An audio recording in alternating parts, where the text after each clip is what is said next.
Welcome, everybody. I think I've become the default host today, but I have my lovely co-hosts here.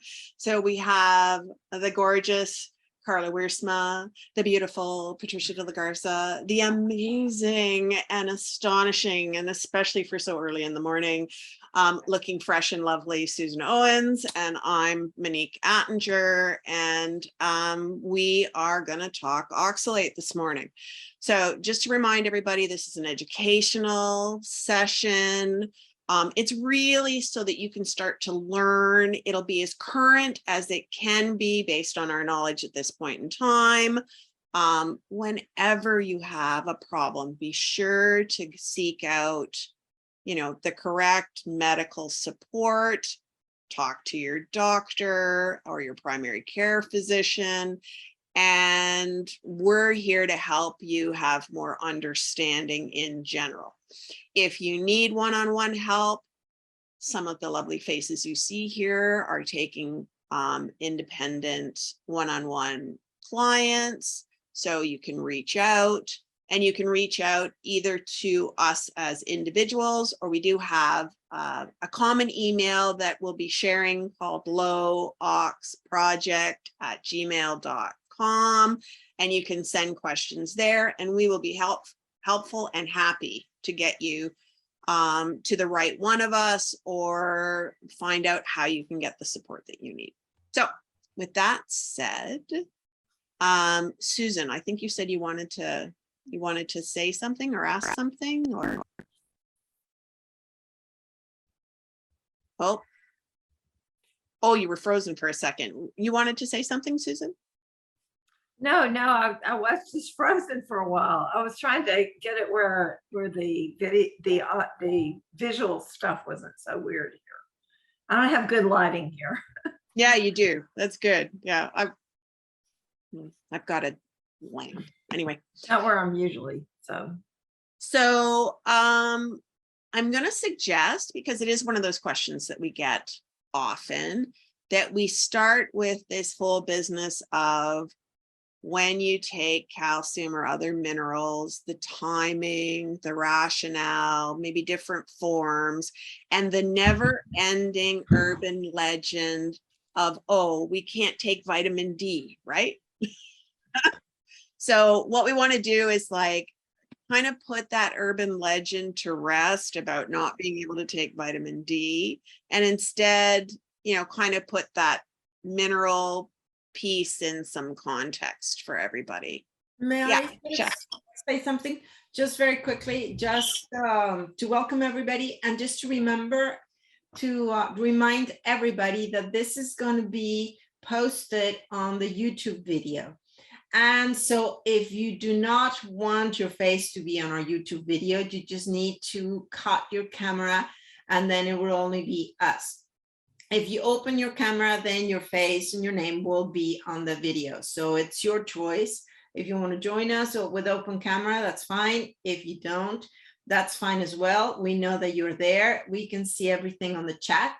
So it's just kind of like a little heads up for if you want to be, on our videos, which are going to be on the YouTube channel. And the YouTube channel is called Wizards of Ox.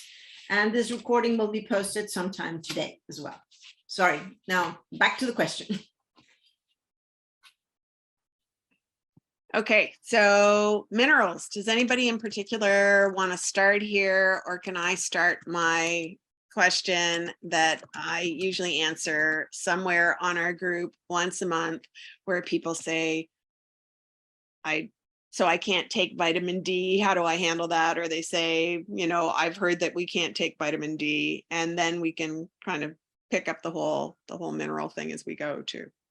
Can I give a little science thing? Absolutely. Just a little vignette. Oxalate grabs minerals because it has two strong negative charges, and it can just grab them. And so this is something that gets to be kind of exotic when you're dumping, because then you have a higher level of oxalate circulating around in your body, and you might see symptoms. And so that's why people talk about minerals in two contexts. One is the context of what do you do to bind the minerals that are in your food? And then the other one is, what do you do when there's all this oxalate circulating around your body that came from dumping?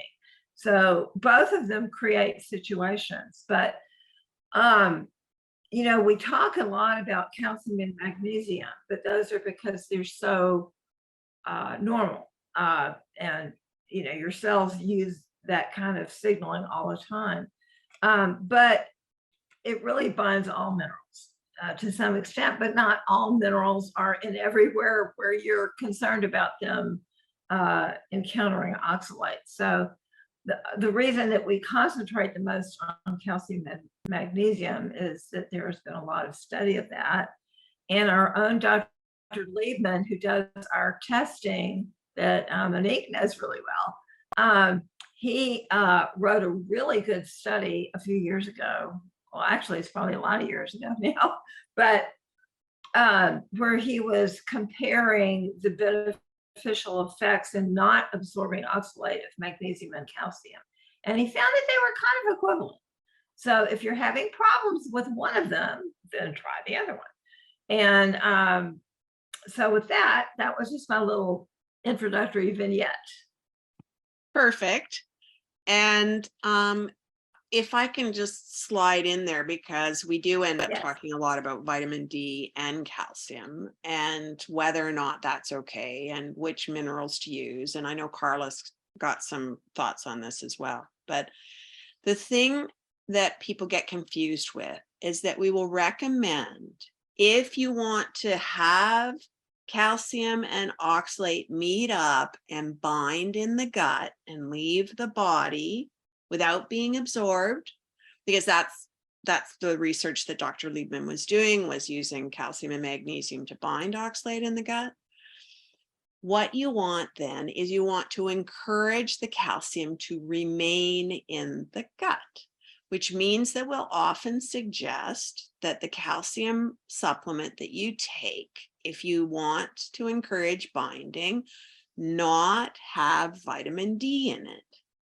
The reason we say this is really quite simple. Vitamin D encourages your gut to absorb the calcium, and we don't want it to absorb the calcium in this particular instance. What we want instead is for oxalate, as it's freed up from your food, to meet up with a happy dance partner, calcium, magnesium, one of these double positive mineral ions that, you know, in simple terms, you know, your oxalate's attracted to, right? So it's double negative, like Susan was saying. A lot of our minerals are double positive, and they become perfect dance partners, bind up, and then go off into the sunset together. So if you're going to want to not absorb oxalate, part of what can help is to encourage that binding process to happen in the gut, and then you're less likely to absorb it. It's not necessarily a get out of jail free card, but it certainly gives you some advantages.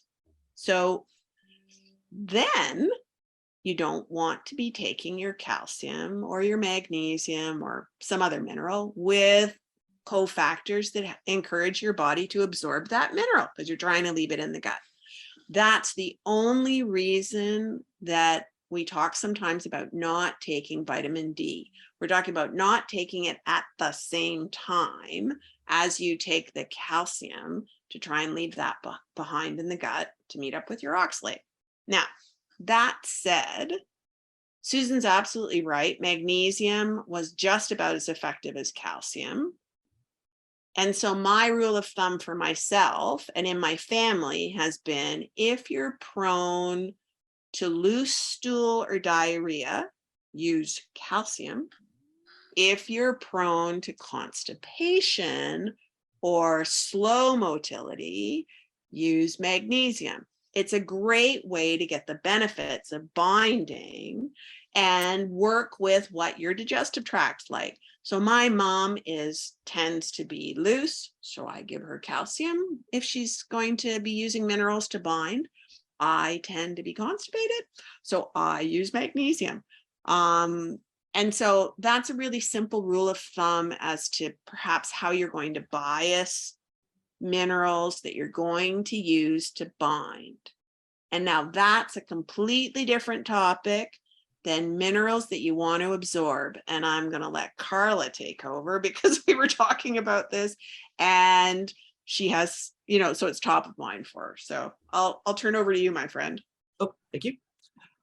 One of the things that we were discussing is the form that you take. Do you need to take, if you're taking magnesium or calcium, does it need to be 20 minutes before every meal? And that really depends on the form that you take. If you're taking something with, you know, in a capsule or a tablet form, yeah, you probably do, because it's going to take that long for the coating to break down and have that calcium or magnesium available at the, you know, by the time your food starts to get there. If, like with my son who couldn't take tablets or capsules for a number of years, we used like the MagCom or a liquid, and he was, you know, taking the calcium pretty much while he was, and magnesium while he was eating it. And because it doesn't have that coating, you know, you don't have to worry about that 20-minute, 30-minute time frame. You know, everything's getting there kind of at the same time. So depending on what form you use, you know, that should be your timing. If you don't like taking capsules and you can find a good powdered or liquid form, you know, just take it with meals while you're, you know, while you're eating. Patricia, do you want to weigh in? You're muted still. I just saw it. Thank you. No, there's many different ways of taking these minerals, and I think something that helped us to have a really nice coating of, you know, the calcium and the magnesium for us when the kids were little. And this might work, you know, if you have trouble swallowing capsules or tabs or chewing, or you're queasy or whatever, is that when we started preparing the food, which usually takes about 20-25 minutes before, you know, from the time you start cooking and setting the table to the time you're actually eating, we would have like a shot glass and we would put the minerals there. I usually put like magnesium citrate and calcium citrate, and I would put like a little bit of apple juice or watered down pear juice or whatever I had at hand, and then in a shot glass, and then we would drink it with a straw. And then the fact that you're drinking it with a straw meant that everything that was going to the bottom was the first thing that was going in. And so we had that, and we had like this little ritual when it became, okay, you know, it's you know, mom's going to start cooking, so come everybody, you know. And I would, you know, have the glasses ready, we would chin chin on it, drink it up with a straw, and then give, you know, every kid a chore or whatever. You set the table, you do this, you wash this, you cut tomatoes, whatever. And it turned out to be really, really nice, very natural timing. And it's very easy for kids, especially. It doesn't taste bad. It doesn't have any of those nasty things that you might have with other supplements. And in that way, you would have the minerals available in the gut, you know, to pick up whatever oxalate might be there. Someone had asked about, is there a preferred form, especially for, you know, for calcium and magnesium? Typically it's citrate, because citrate inhibits crystal formation, but citrate can also be very irritating. So for magnesium, taurate actually has similar benefits to citrate in that it does inhibit crystal formation. It also doesn't tend to irritate the gut or have as much of a laxative effect, if that's an issue, as citrate does. So if you can't take citrate, magnesium taurate is a good alternative. Calcium taurate is a little bit harder to find, ecological formulas does actually have a combination calcium, magnesium, taurate. I think I can't even pronounce how it's, what it is. It starts with an SH, Shiplikes. I can't pronounce it, but my son takes that, and at least once, once for one meal, and then we use other forms of magnesium for different things. He gets a lot of benefit from magnesium. Basically, any form of magnesium is going to bind. But if you want the added benefit of inhibiting the crystal formation, then it's citrate or taurate are your best choices. I would just like to throw out one other thing that people might be scared of is they might think, oh, if I don't take the vitamin D at the same time, I'm going to end up with osteoporosis or whatever.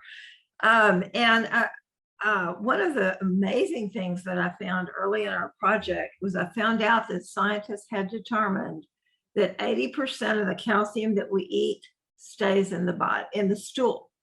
It never gets absorbed.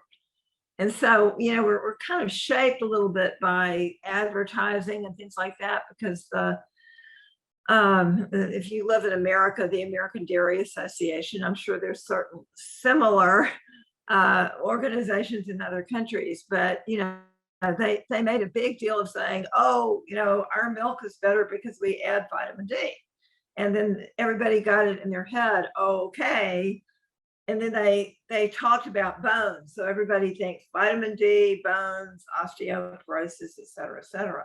And one of the things you may have noticed is that during COVID, everybody was saying, take vitamin D. Do you remember that? Okay, and why was that? That is because vitamin D, one of its main jobs is an immune factor. So, we get these, and this typically happens for a lot of things, is that in trying to simplify things, there'll be one label or one, this is that, like, a banana is potassium. Well, banana is not the only thing that has potassium in there. And so I'm just saying, a lot of this is less scary than it looks, but we get sold a kind of an easy song, but sometimes it's a bit more complicated, but don't worry about it. It's just really not that big of a deal. And I'm going to ride that one right in and say, your body's used to getting vitamin D and calcium separately. Vitamin D, calcium. So you don't have to take them together for them to work. You don't have to take them separately either. So the nuance here is, like, even with a supplement where you've got calcium and you've got vitamin D with it, you're probably still going to leave some in the gut. So it's not even an all or nothing here, I don't think. What we really want you to take away is the fact that calcium, magnesium, and other minerals combine to oxalate in the gut. And that can give you an advantage because oxalate's leaving the digestive tract. We also want you to know, yeah, you need some minerals. And as Susan just said, we may not even be absorbing as much of the calcium that we take as we think we're doing. Our body's used to that. That may be how it's supposed to function naturally. And so, it's not necessarily as desperately dangerous as you may be starting to think it is. And now that we've really talked about binding and some of these other aspects, the last thing I'd say is, let's say for some reason you are low in a mineral and you want to absorb it, then you can take it between meals with its cofactors. And then it's not necessarily meeting up with oxalate and it's not being bound. So that's kind of the whole context for minerals in a bit more detail. And, for those who still have questions, we're happy to answer them, on the groups or whatever, but at least this gives you kind of the playing field. And Carla's put in the chat the calcium magnesium taurate product that she was referring to for those who are interested. So do we want to tackle vitamin C next, or do we want to like throw the spreadsheet up there? Because we're almost half hour in. So maybe vitamin C? I don't know. How does everybody feel? Okay.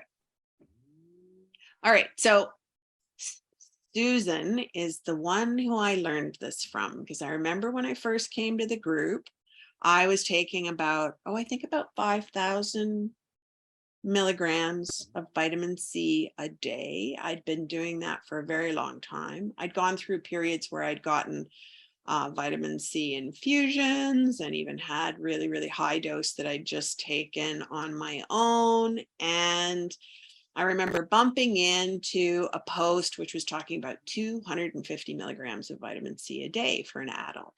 So do you want to give the background on that recommendation, Susan, about the 250 for adults, 180 or so for kids, and why that's the kind of the basics? Well, the research on how much oxalate will convert, I mean, it goes very small into very small amounts, like even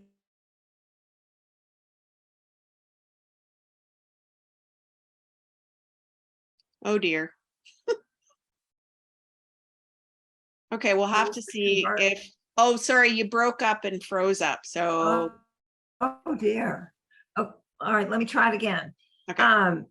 The very small levels also convert into oxalate. It's just the issue of the more you take, the more of it's going to convert. Right. It's not just that there's some magic large number that you start converting it to oxalate. Now it's just a matter of we looked at how much the different studies said, and we thought, I think we can maybe tolerate up to 4 times the RDA. We're not talking about putting anybody in a deficiency state, because 4 times the RDA is a lot more than they think that you need. Now, this is an area where there's a certain fragment of doctors that really, are very enthusiastic about using high dose vitamin C. And most of them have not been taught about this conversion. And so, they think that, if it was important, I would have heard about it. So please don't get thrown off if your doctor has not heard of this and is a little bit resistant and thinking, well, there's nothing wrong with vitamin C. Vitamin C is only the greatest thing since sliced bread. So I just, there is a ton of research. I mean, we're talking hundreds and hundreds and hundreds of articles on this. Yeah. But again, it is an area where there's a lot of people who have not been taught this professionally. And actually, I just ran into a research piece recently that said even at 250 milligrams of vitamin C per day, your body can be converting half of that, or it's half of that is our bodies aren't converting it. It's degrading naturally as it gets oxidized into oxalate.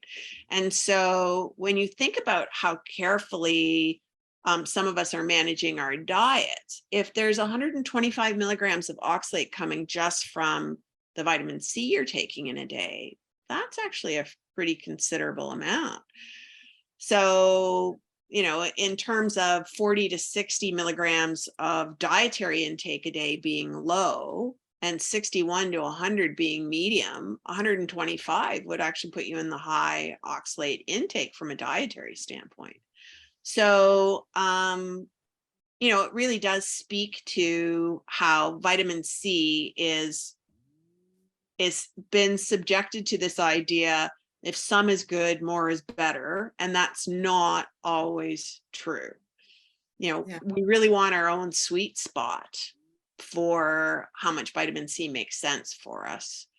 And it will vary. I mean, if your immune system is activated and your body's fighting something, you might need more at that time than you would just on an everyday basis. But if you just decide that every morning I'm going to get up and take X amount, then that's when you have to be careful about how high that X amount is. And I think like all of us are aware of conversations with you, Susan, where you also have to be aware of your other antioxidants that help to recycle vitamin C. Now, I always forget one, but I'm pretty sure it's CoQ10, ALA, zinc, vitamin E, and then I go, because I don't remember the other one. Have I got the right line up there? Vitamin D too, no? To recycle vitamin C? I'm not sure. No, it's not in that pathway.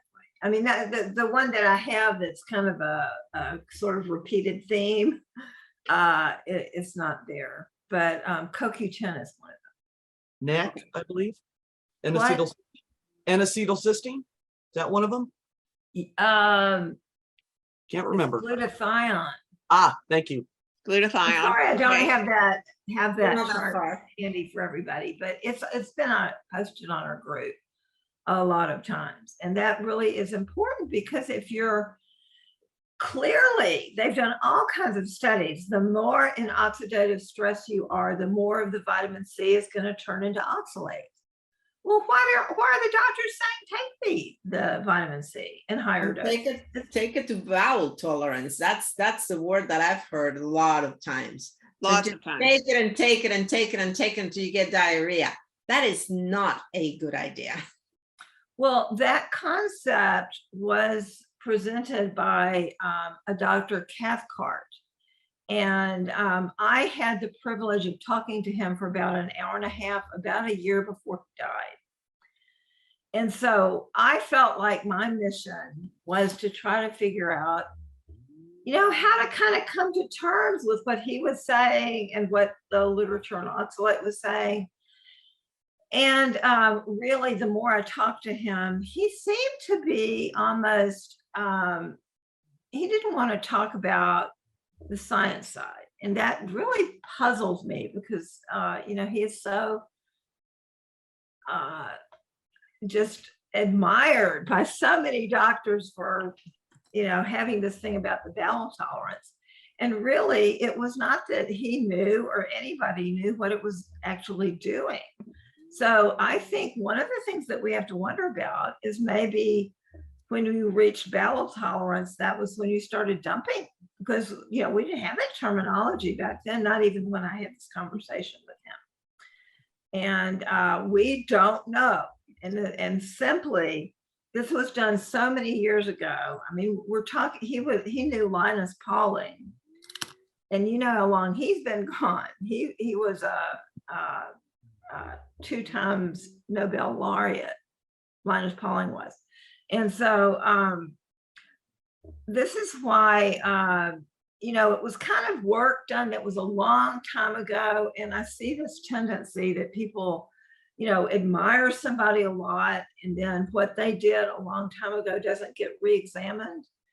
And we have better tools now to look at some of this. And Linus I hope it will Pauling be. was a huge advocate of huge doses of amounts. vitamin C. Yes, he was. And, one of the things when I was in graduate school, this is funny, I took a class on how DNA and RNA and all that was discovered. And so one of the papers that we read was a paper by Linus Pauling where he got the structure of DNA wrong. It went through peer review, but it was wrong. It was it's like reversed, turned inside out. And so even though some people are extremely smart, they're not going to always completely be correct. And so we have to be careful about that. And everybody, we want to put a lot of people up on some kind of pedestal, and, really nobody can stay up on that pedestal. That there are going to be mistakes, and a lot of them you may not even find out about, while you're alive. So just know that it is a controversial area because people don't know the science that has already been done. It's there. Anybody could find it, but that's just not what they're being told. And what people here probably need to be alerted to more than anything else is if you've been taking huge doses of vitamin C, that is part of your exogenous oxalate, essentially, because you're creating it downstream of what you're taking in. And you don't want to drop to zero too fast. It's the same game we have with diet, where you want to step that down so that you don't trigger really intense and really hard dumping all at once. I mean, Carla, Patricia, and I can all speak to what happens when you nosedive, because I think all three of us probably tried to do that, especially being as our kids were the ones who, at that point, we had identified as being more unwell than ourselves. But, you know, I'm glad that I wasn't more unwell when I started this diet than I was, because had I been so, coming down from 5,000 milligrams of vitamin C a day, and who knows how much of that was converting to oxalate, could have been, you know, at that higher level of dose without enough other antioxidants to recycle it, blah, blah, blah. Maybe I was getting 4,000 milligrams of oxalate a day. Like, I hesitate to even think about some of this stuff because, you know, in hindsight, it's just, it was so much. I was doing so much that involved oxalate being taken in. But, you know, truly, because that can be a significant source of oxalate for some people in their diets, plus their supplements, you got to come down slow, which actually leads me a little bit into oxalate and supplements in general, which we should probably talk about too. But Susan's got her hand up, and then we'll do Carla. Yes, I do want to also warn people that it is well known and well talked about in the literature that if you suddenly decrease your ascorbic acid, it will cause symptoms of scurvy. Like you're going to have problems like you have not enough vitamin C, even though you're still taking a lot of vitamin C, but it's just a drop. And even that, I don't know that it's been investigated that well about why that happens. And I also just want to send out a personal comment that I had a doctor that really believed in vitamin C. And so at one point he thought, oh, your immune system needs boosting. We need to give you vitamin C. And so he gave me an IV of vitamin C. And for the next day, I had blood clots all through all of my vascular system. And I was scared to death because I thought I was going to have a stroke. So you've got to understand that some of these treatments are assumed to be harmless, and they may be, to the experience of the doctor, harmless to most people. But then what was weird about me? I mean, I still don't think I absolutely know, you know, why I was more susceptible to having that problem come up. Having also had an IV that ended up containing vitamin C, even though at this point I'd been on low oxalate for a while, I had started to, you know, do better because I was feeling better, but I was being treated at a clinic where they did, you know, these Myers cocktail things where they were trying to support your system. And I wanted the B vitamins, and I knew they constructed it themselves, like that they were injecting into the, you know, the drip, the things that they wanted to have in there. And I said to them, absolutely no vitamin C. You can give me the B vitamins and you can give me the other components of this thing, but no vitamin C. They ignored me. I got an IV with 5,000 milligrams of vitamin C in it, and I was actually sick for weeks afterwards. I could not believe how sick my system was after that. And, you know, so to me, that also says more's not better. You know, we really need to think a little bit about what our sweet spot is on some of these nutrients and understand how they're working together as well. And I see Patricia nodding. So I was just going to say, we've been talking on and on and on every Monday on the importance of balance within our body. So actually health is called homeostasis. and homeostasis really means balance. So we really have to remember, with everything that we do in our body, we have to keep balance. And if we're reducing something as toxic as oxalate, we have to do it slowly enough that our balance is not completely off. That is just kind of like, you know, going slowly, slowly, slowly, slowly. And so everything that we support needs to be done in this slow, low and slow, start moving up, start moving down. Everything that comes as a change is under control, holding and respecting that balance that our body has at that moment. Our body works very, very hard to have all the nutrients that we need, whether we ate guacamole and chips, or if we ate a beef stroganoff or an apple pie. You know, it's our gut bugs that are going to take all those nutrients and make sure that we get what we're needing at that time and keeping us in balance. So when we're starting to add a ton of minerals, a ton of, you know, different products, really, you just have to be very careful that you start low, you start slow, and then you start moving things up, and you don't go to like crazy, crazy high levels. And the other thing that I've learned, I think, when I was making decisions about my daughter, and I think Carla was probably, you're also very, very careful when you're thinking, especially about little kids, that there's different ways of getting minerals, and that are safer, and others that are riskier. So if you're putting your feet in an Epsom salts bath, your skin is not going to absorb more than it needs, basically, because it's going to be holding that balance. If you put a needle in your vein and you push 5,000 milligrams of vitamin C, there's no alternative for the body to say, I don't want it, stop. So these are all sorts of the things that we need to think and consider when we're making decisions, or we are discussing in a normal conversation with our health care provider. You know, the Myers cocktails and things like that are very concentrated, and they're going straight in the vein.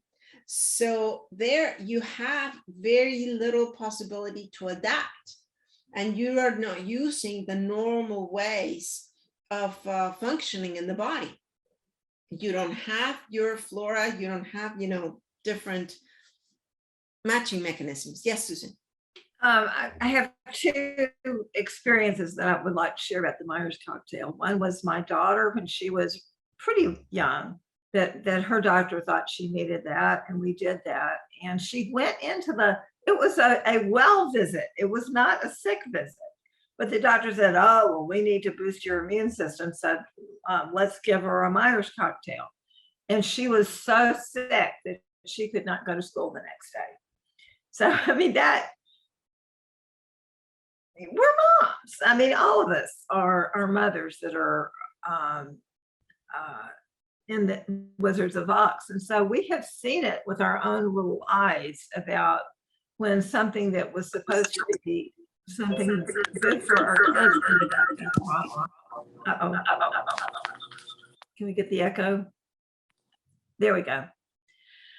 And then also I had a mother send me 2 oats that were on the same day.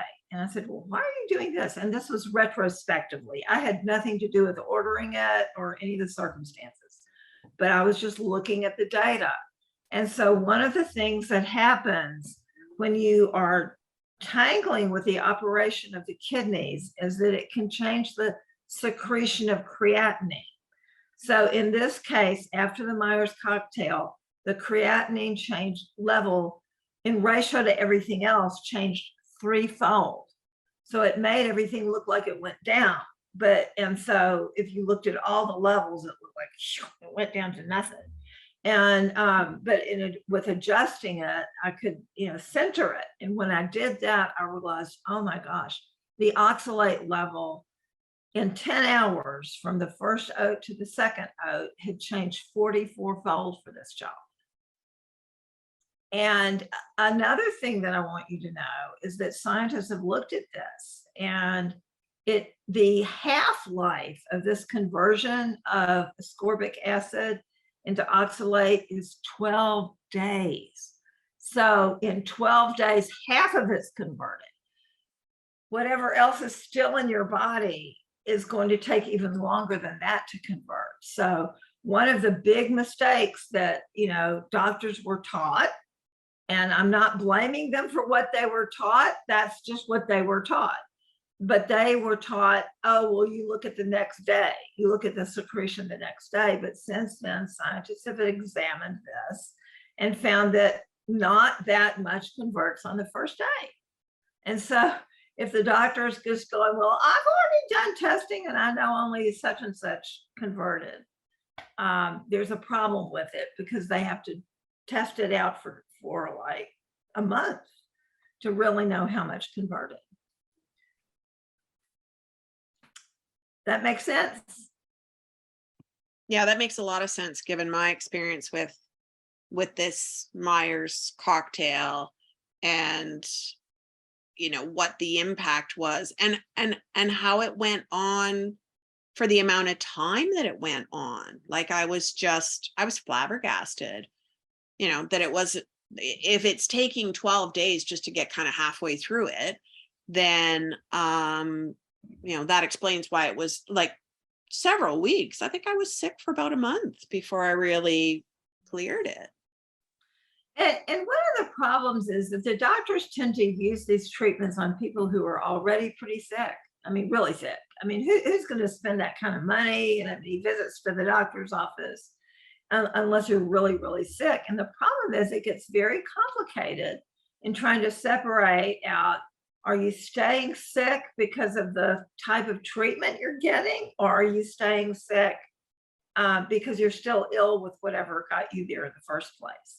And so I wouldn't say this, except that I've talked to so many people during consults that their illness just went on and on and on. And you just get wondering a little bit about that, because they go to doctors that say you have to have a Myers cocktail 3 times a week for the rest of your life, basically.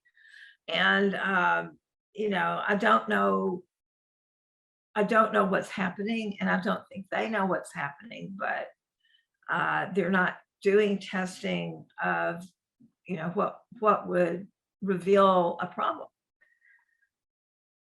Does that make sense? Yeah. One of the things that I wanted to bring up is that most people may not realize is that with many supplements, and even with compounded supplements, vitamin C is often used as a filler. When we did low dose chelation with my son, we used a compounding pharmacy, and I had specifically asked them not to add vitamin C as a filler, but to use another filler. He was essentially getting 150 milligrams of vitamin C, and we were using our chelation was roughly every 3 hours. So he was getting 150 milligrams every 3 hours for about a month, because the Wow. compounding pharmacy had messed up. And for How some old reason, was he, Carla? 7, 6 or Wow. 7, and they caught it because the product that they were giving me hadn't listed vitamin C as the filler that they were using. And then they went, we just realized we messed up, and we've been, the batch that you just got done using had vitamin C in it. And, so I was like, well, how much? And they said, 150 milligrams per capsule. Not good. It set my son back a number of years. Years, you said. Years. Yes, years. Wow.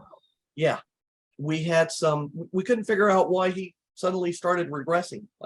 Yeah, that was part of it. So it Wow. took a while to get him back to where he was at. But it's something, when you buy your supplements, take a hard look, because a lot of times you'll see it's only 4 to 5 milligrams.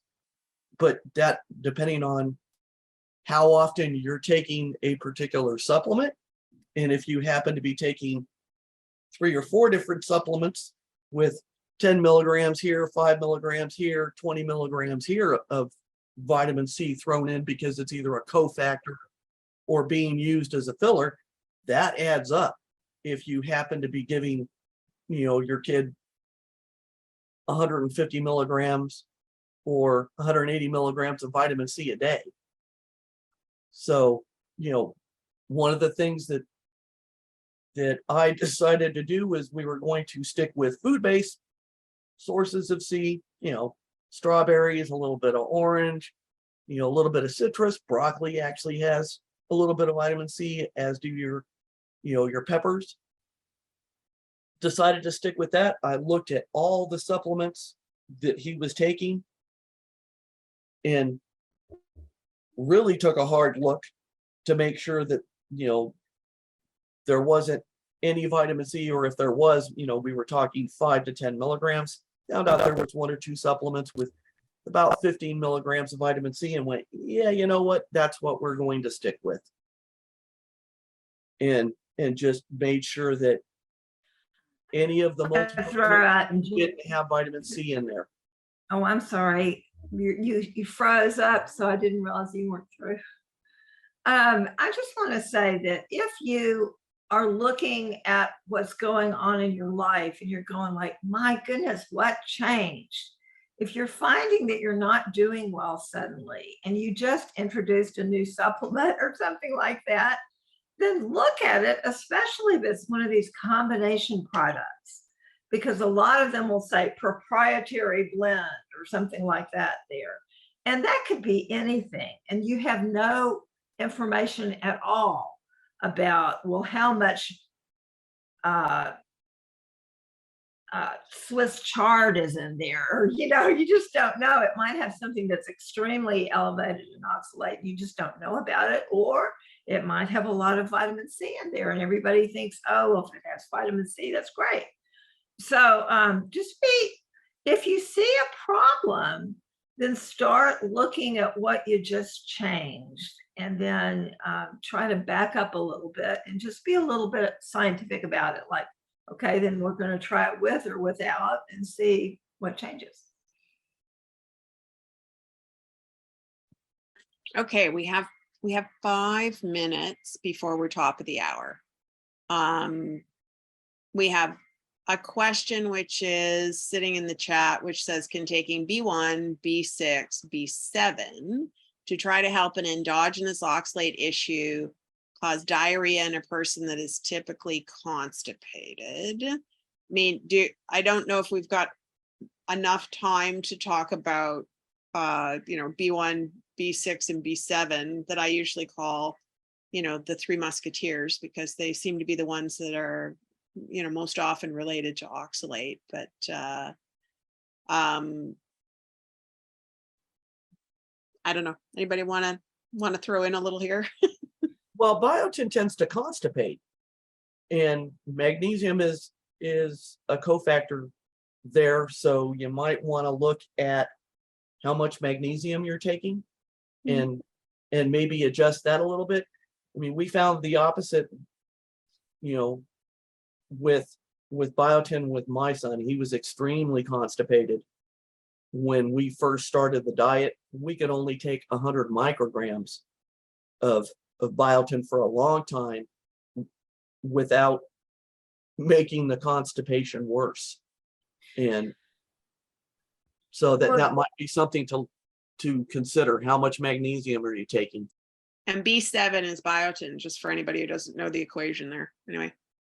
There is a little bit of evidence that biotin and magnesium kind of work together. So that would sort of make sense, that the more biotin is, you're kind of using up your magnesium there.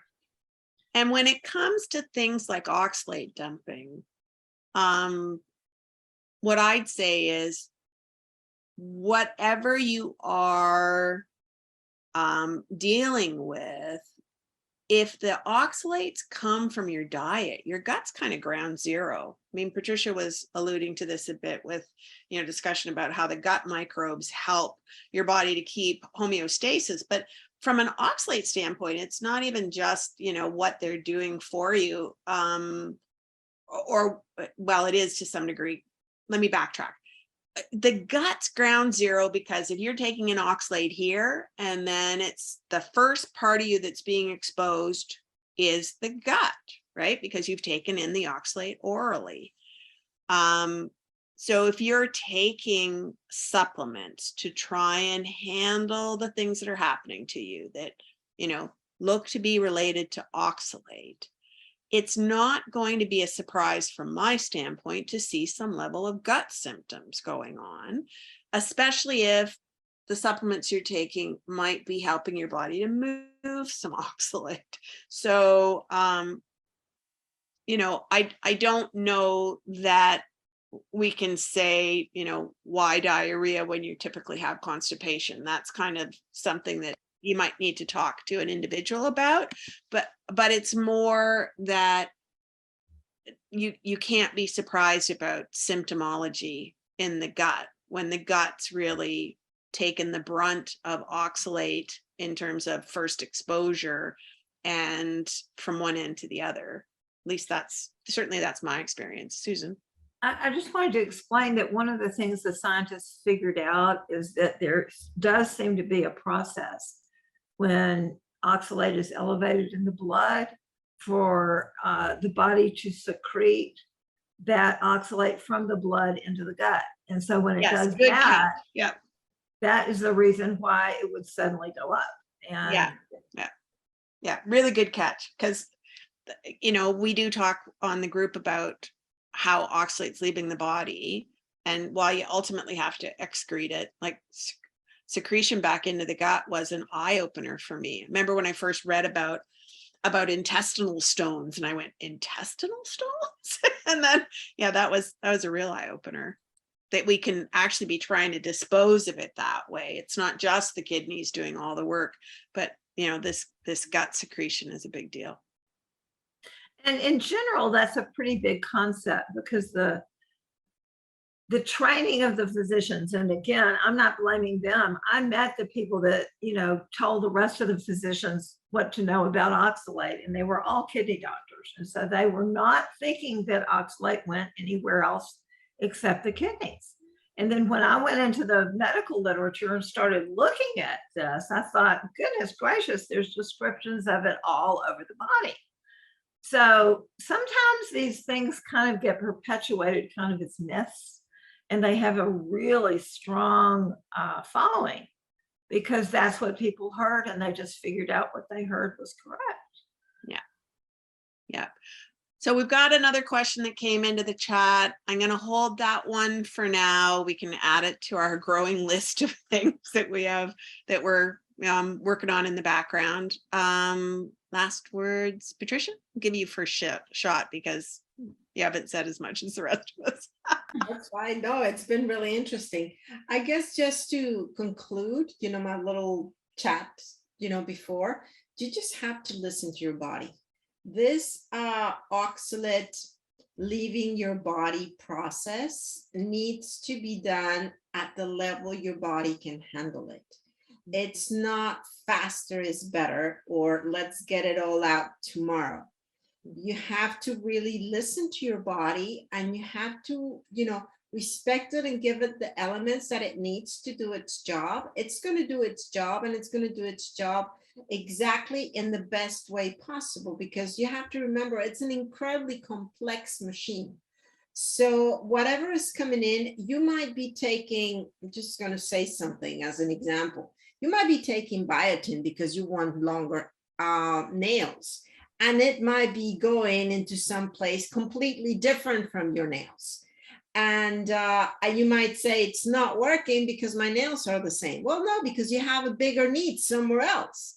So, and your body is going to take whatever it's receiving and it's going to use it in the place that it most needs. So just, you know, thinking that, just remember to be patient and, you know, just keep feeding it. It's going to become, and it's going to get better. And just don't rush it. It's a beautiful system. We have to respect it. And in order to keep health, we need to keep balance. I guess with that, I close. What a great note to end on. So my thanks again to my lovely co-hosts. And thank you to everyone who's attended here. I will be posting this video later today, so it will be available on the group so you can watch it again. And you know, I think I speak for all of us when I wish all of us the best health possible, the most success that we can have with this dance with oxalate in our bodies, and how that process is going and the supplements we take and so on. You know, keep in mind nuance, keep in mind being gentle to yourself. I love what Patricia said. And we may be taking a couple of weeks off. I'm not available next week. I know that Susan's got some things on her plate, and we're looking at having this at a slightly different time on Mondays. So stay tuned. We will have stuff up on the group, and hope that everyone is enjoying their month. Oh, is there something else, Patricia? Yes, if you want to get a notification of whenever a new video is coming, please subscribe on the YouTube channel, because then if you hit the little bell that's right next to where it says subscribe, then you will get notified when there's a new video. So that way you won't miss it.